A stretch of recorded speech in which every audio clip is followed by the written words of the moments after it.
नमस्कार. आज आपण चर्चा करूया एंडोमेट्रियोसिस हा आजार सुरू कशामुळे होतो ह्या विषयाबद्दल.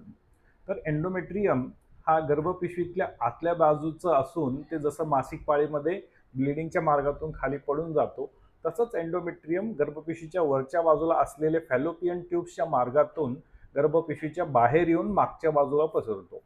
तर असं गर्भपिशवीच्या मागच्या बाजूला सर्व प्रकारे एंडोमेट्रियोसिस टिश्यू हा पसरू शकतो. तर ह्याला म्हणतात रिट्रोग्रेड मेन्स्ट्रुएशन थिअरी. ठीक आहे. तसंच एंडोमेट्रियोसिसचा आजार डायफ्राम आणि लंगमध्ये सुद्धा पसरू शकतो. तर इथपर्यंत कसं पोहोचतो ह्या गोष्टीला एक्सप्लेन करण्यासाठी लिम्फोवॅस्क्युलर इन्व्हेजन थिअरी नामक थिअरी पुटफोर्थ केलेला आहे.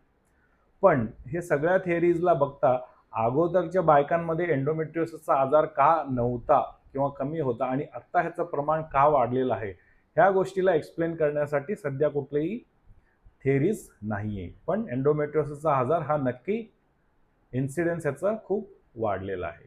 धन्यवाद.